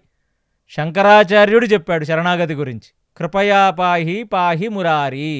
ఆ మురారికి మనం శరణాగతి పొందితే మళ్ళీ తల్లి గర్భంలో పుట్టవలసిన అవసరం లేదు. శంకర భగవత్పాదులు చెప్పారు, రామానుజులు చెప్పారు, మధ్వాచార్యులు చెప్పారు, వల్లభాచార్యులు చెప్పారు, నింబార్కాచార్యులు చెప్పారు, కృష్ణ చైతన్య మహాప్రభువులు చెప్పారు. ఇంకేమి కావాలి మీకు? ఇదంతా శరణాగతి. కలియుగంలో మనిషి బ్రతకాల్సింది శరణాగతి వల్లనే బ్రతుకుతాడు. మీ తెలివితేటల వల్ల మీరు జీవితంలో ఏదో కొన్నాళ్ళు బ్రతికినట్టు మీకు అనిపిస్తుంది, కానీ అల్టిమేట్లీ మన జీవితం యొక్క ప్రధాన లక్ష్యం ఏమిటంటే ఇంకా ఎన్ని జన్మలు తీసుకుంటాం, ఎంత బాధపడతాం, ఇంకా ఎన్ని తల్లి గర్భాల్లోంచి బయటకు వస్తాం. అనాది కాలంగా ఒక కుక్క గర్భం నుంచి, ఒక పిల్లి గర్భం నుంచి, ఒక పాము గర్భం నుంచి, ఒక స్త్రీమూర్తి గర్భం నుంచి బయటకు వచ్చిన వాళ్ళమే కదా. ఇంకా ఎంత గర్భస్థ నరకం చూడాలి మనం? ఒకటి గర్భస్థ నరకం, మళ్ళీ గర్భంలోంచి బయటకు వచ్చిన తర్వాత మళ్ళీ ఈ నరకం ఎందుకు? ఆ భగవంతుడికి శరణాగతి పొందితే భగవంతుడు మోక్ష ఇష్యామి మా సూచన ఆయనే చెప్తున్నాడు కదా. అందుకు చరమశ్లోకం రామానుజులకు అంత మూల సూత్రమైంది. లౌకిక ధర్మాలిగా పనిచేయవు విభీషణుడిలాగా. అర్థమైందా మీకు? మహాభారత రామాయణాల నుంచి ఇవి 2 భక్తి కావ్యాలండి, మహాభారత రామాయణాలు. ఇంకా మీకు ఎందుకు అర్థం కాదు? ఇది సినిమా వాళ్ళు, సీరియల్ వాళ్ళు దీని భావాన్ని కంప్లీట్లీ నాశనం చేశారు. కానీ ఇది పూర్తిగా భక్తి కావ్యాలు ఇవి రెండు. భగవంతుడికి ఒక జీవుడు ఎలా శరణాగతి పొందాలని నేర్పించే గ్రంథాలే మహాభారత, రామాయణ, భాగవతాలు. సో నా దృష్టిలో భీముడిలాగా శరణాగతి పొంది బ్రతకటమే కలియుగ ధర్మం.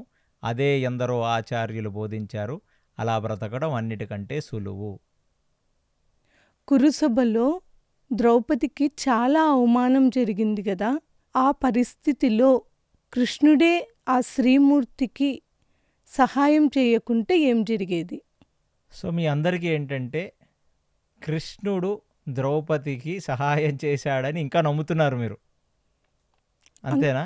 అంతే ప్రభు. ఎందుకు? కృష్ణున్నే కదా ఆమె వేడుకున్నది. వేడుకుంటే పైనుంచి కృష్ణుడు చీరలు ఇచ్చేశాడు. ఆ, ఎందుకు ఇచ్చాడు? ఆమె అడిగింది కాబట్టి ఇచ్చేశాడు. మన లాజికల్గా ఉందా? దీనికి మళ్ళీ నేను కొన్ని సీరియల్స్లో, సినిమాల్లో చూసింది ఏంటంటే కృష్ణుడికి చెయ్యి తగితే తన చీర చింపి కట్టిందంట. చూసారా ఇలాంటి సీను? చూసాం. వ్యాసభారతంలో అలాంటి సన్నివేశం ఏమీ లేదు. ఇవన్నీ ఏంటంటే అభూత కల్పనలండి. కృష్ణుడు ద్రౌపదికి చీరలు ఇచ్చాడు. దానికి ఆవిడ ఒకప్పుడు తన చీర కొంగు చింపి కృష్ణుడికి కట్టింది. విదురుడి ఇంటికి వెళ్ళిన కృష్ణుడు అరటి తొక్కలు తిన్నాడు. ఇవన్నీ ఏంటంటే అద్భుతీకరణలు అంటారు దీన్ని. అంటే చెప్పాల్సిన మనిషి ఏది జరిగిందో అది చెప్పి దాని నుంచి మర్మాన్ని చెప్పచ్చు. ఈ అభూత కల్పనలన్నీ క్రియేట్ చేయక్కర్లా, జరగనివన్నీ క్రియేట్ చేయక్కర్లా. సో మళ్ళీ ఇందాక అడిగారు శరణాగతి, భీముడిలాగా శరణాగతి మనం పొందగలమా అని. మనకి ఎంటైర్ మహాభారతంలో ఇద్దరే కనపడతారు. ఒకడు భీముడు, ఒకళ్ళు ద్రౌపది. వీళ్ళిద్దరూ పూర్తిగా భగవంతుడికి శరణాగతి పొందిన వాళ్ళు. ఎలా అయితే నేను చెప్పానో ఈ సర్వధర్మాన్ పరిత్యజ్యలాగా. ప్లస్ ఇక్కడ జరిగింది ఏమిటంటే తను ఫస్ట్ ప్రయత్నించింది. గుడ్డివాడైన మామగారిని అడిగింది. మా మామగారు లేరు, నువ్వే మాకు మామగారివి కాబట్టి నువ్వు కాపాడమని అడిగింది. అక్కడున్న ద్రోణుణ్ణి, అక్కడున్న భీష్ముడిని అడిగింది ఏమిటిది న్యాయము అని. ఇక భీష్ముడు లేచి వీళ్ళు నాశనం అయిపోతారమ్మా అని చెప్పేశాడు. అసలు అంటే ఇలాంటి ఒకటి వీళ్ళు చేస్తే మట్టి కొట్టుకుపోతారు, వీళ్ళంతా మరణాలు సంభవం అని వ్యాసభారతంలో భీష్ముడు చాలా గొప్పగా మాట్లాడాడు. ఫస్ట్ ఆఫ్ ఆల్ మీ మనసుల నుంచి ఆ రోజు ఒక కోడలికి అంత అన్యాయం జరుగుతుంటే భీష్ముడు మాట్లాడలేదు అనేది శుద్ధ అబద్ధం. వ్యాసభారతం చదవండి. భీష్ముడు ఎంతో పెద్ద ఉపోద్ఘాతం చెప్పాడు భీష్ముడు. పాయింట్ అది కాదు. ఇక్కడ పాయింట్ ఏంటంటే ధర్మో రక్షతి రక్షతః, ధర్మస్య ప్రభు రచ్యుత. తను పాతివ్రత్య ధర్మాన్ని కాపాడింది. ఆ ధర్మమే కృష్ణుడు రూపాన తనని కాపాడింది. ఇది మర్మం. దుశ్శాసనుడు చీరలు లాగుతుండగా ఎంతగానో ప్రయత్నించింది స్త్రీమూర్తి. ఆ చీర కొంగు దుశ్శాసనుడు పూర్తిగా లాగకుండా చివరాఖరి క్షణం వరకు చాలా గట్టిగా పట్టుకొని లాగనివ్వకుండా నిగ్రహించింది. తన మానాన్ని కప్పుకోవడానికి ఎంతగానో ప్రయత్నించింది. ఏ క్షణమైతే ఇక ఈ అసురుడు చాలా దుష్టుడు, చాలా ఎంతైనా స్త్రీమూర్తి, ఆమె ఒక అబల, ఎంత శక్తి ఉంటుంది ఆమె దగ్గర తనను తను కాపాడుకోవటానికి? ఒక మనిషి మృగంలాగా మీద పడి చీరలు ఒలిచేస్తుంటే ఎంత కాపాడుకోగలదు? కాబట్టి ఒక స్టేజ్ దాటిపోయిన తర్వాత చేతులు పైకెత్తి కృష్ణ అని ప్రార్థించింది. ప్రార్థిస్తే తను పాతివ్రత్య ధర్మాన్ని ఆచరించింది కాబట్టి ఆ ధర్మస్య ప్రభు రచ్యుతుడు వచ్చి కాపాడాడు. అది తత్వం. మనం అధర్మాన్ని పట్టుకుంటే కృష్ణుడు వచ్చి కాపాడాడు. ఇదే కర్ణుడు అడిగాడే చివరాఖరి క్షణాల్లో, నా రగదం కృంగింది, నా మనసు అస్త్రాలు జ్ఞాపకం రావట్లా, నేను భూమి మీద ఉన్నా, రథము కృంగింది, అస్త్రాలు గుర్తుకు రావట్లేదు, నేను భూమి మీద రథం లేకుండా నేర్చున్నాను, ఇలాంటి టైంలో నన్ను చంపడం ఏమిటి అని అడిగాడుగా. మరి అడిగినప్పుడు కాపాడాలిగా. ద్రౌపదినంటే నువ్వు కాపాడతావు. దేనికి కాపాడతావు? నీ చుట్టం కాబట్టి కాపాడతావా? పాండవులంటే ఇష్టం ఉంది కాబట్టి కాపాడతావా? భగవంతుడికి పార్షియాలిటీ ఉంటుందా? ఉండదు. కర్ణుడికి అదే చెప్పాడు. నీ జీవితకాలం ధర్మాన్ని పట్టుకోకుండా చివరాఖరి క్షణంలో వచ్చి ధర్మమాని అడుగుతావేమిటి? నువ్వు అసలు చివరాఖరి క్షణాల్లో ధర్మం గురించి మాట్లాడటమే ఒక అధర్మం. ఆవిడ జీవితకాలం ధర్మాన్ని పట్టుకుంది, తను ప్రయత్నించింది. మృగంలాగా దుశ్శాసనుడు మీదపడి లాగేస్తుంటే ఒక ఆడమనిషి ఎంత నిగ్రహించగలదు? కాబట్టి ఇక పూర్తిగా శరణాగతి పొంది భగవంతుడికి చేజోడ్చి నమస్కరించి చేతులు పైకెత్తి ప్రార్థించింది. నన్ను పాలల్లో ముంచినా నీళ్ళల్లో ముంచినా నీదే బాధ్యత కృష్ణ. దేవుడా నువ్వే దిక్కు, దేవుడా నువ్వే దిక్కు అంది. అలా అన్నప్పుడు ఆ దేవుడే వచ్చాడు కాపాడటానికి. అంటే వచ్చింది తన యొక్క ధర్మం పాటించింది కాబట్టి వచ్చాడు. కర్ణుడు ధర్మం పాటించుంటే కర్ణునికి కూడా సహాయం చేస్తాడు. కర్ణుడు కూడా సహాయం చేసేవాడు. అవునా? అది ఇక్కడ తార్కికంగా మీరు అర్థం చేసుకోవాల్సింది ఏదో సాహిత్యం, సినిమా సాహిత్యం లాగా చేతుల పైకెత్తితే కృష్ణుడు చీరలు ఇచ్చాడు కాదు. తను ధర్మం పట్టుకుంది. ఆ ధర్మాన్ని పట్టుకుంది కాబట్టి కృష్ణుడు తనను కాపాడాడు. అందుకనే మనలో చాలామంది మేము పెద్ద భక్తులం, మేము భగవద్ నామస్మరణ చేస్తాం, మేము గురువు దగ్గర మంత్రం తీసుకున్నాం, మేము త్రైకాలిక సంధ్యావందనాలు చేస్తామని చెప్పి జీవితకాలంలో అధర్మం వైపు ఉంటే వాళ్ళని భగవంతుడు కాపాడడు. కలియుగంలో మేము గుళ్ళకెళ్తాం, గుళ్ళకు దానాలు ఇస్తాం, భగవంతుడికి కిరీటాలు చేస్తాం, భగవంతుడికి బంగారపు కోదండాలు చేస్తాం, వెండి తొడుగులు చేస్తాం, ఏవైనా చేయి. నువ్వు భగవంతుడికి కావాల్సింది నువ్వు ధర్మంగా బ్రతికావా లేదా. మోరల్, ఎథిక్స్ అండ్ వాల్యూస్ అండి. ఈ మూడుంటేనే భగవంతుడు మిమ్మల్ని కాపాడుతాడు. మీరు ఏదో గురుముఖంగా మంత్రం తీసుకొని జపాలు చేసినంత మాత్రాన భగవంతుడు మీ పక్కన ఏమీ నిలబడడు. మీరు ఎలా బ్రతుకుతున్నారో చూస్తాడు భగవంతుడు. ద్రౌపది అలా బ్రతికింది కాబట్టి ఆ ద్రౌపదిని కాపాడాడు ఆయన. అంటే ఇక్కడ కృష్ణుడు చీరలు ఇవ్వలేదు అనేది పాయింట్ కాదు. తాను ధర్మాన్ని పట్టుకుంది కాబట్టి ఆ ధర్మమే కృష్ణుడు రూపాన వచ్చి కాపాడింది. ధర్మ సంస్థాపనార్థాయ సంభవామి యుగే యుగే అన్నాడు కదా ఆయన. మరి ధర్మస్థాపన చేయాలి కదా, ఆమె అడిగింది కదా మరి ఇది ఎలా ధర్మం అని. అందుకు వచ్చాడు కృష్ణుడు. ఆ ధర్మాన్ని ఎవరు పట్టుకున్నా కాపాడతాడు. హరే కృష్ణ. ప్రేక్షకులందరికీ విజ్ఞప్తి, మీకు ఇంకా మహాభారతంలో తార్కికమైన అంటే బేసిక్ లౌకికమైన క్వశ్చన్స్ కాకుండా బాగా డెప్త్ ఉన్న తార్కికమైన క్వశ్చన్స్ ఏమైనా ఉంటే ప్లీజ్ kctalks.info@gmail.com మీరు రాయగలరు. ఇది ఈ వీడియో కింద కూడా ఇది పెట్టడం జరుగుతుంది. ఇంకా మహాభారతం వస్తుంది. ఇంకొక 2-3 ఎపిసోడ్లలో మహాభారతం పూర్తిగా అయిపోతుంది. కాబట్టి మనం మహాభారతాన్ని మొత్తం క్షుణ్ణంగా అర్థం చేసుకోవడానికి ఇంకా ఏమైనా తార్కికమైన క్వశ్చన్స్ ఉంటే అది ప్లీజ్ ఈమెయిల్ ఐడికి రాయవలసినదిగా నా ప్రార్థన. కృష్ణాయ వాసుదేవాయ హరయే పరమాత్మనే ప్రణత క్లేశనాశాయ గోవిందాయ నమో నమః. సర్వం శ్రీకృష్ణార్పణమస్తు. హరి ఓం. విన్నారు కదండి, నాకున్న ప్రశ్నలకు సమాధానం తెలుసుకున్నాను. కేసీ గారు చెప్పే మహాభారత రామాయణాలు విని తర్వాత వచ్చే తరాల వారికి తెలియజేస్తే వారు కూడా ధర్మబద్ధంగా ఎలా జీవించాలో తెలుసుకుని శ్రీకృష్ణుడికి శరణాగతి పొంది వారి జీవితాన్ని సార్థకం చేసుకుంటారు. హరే కృష్ణ.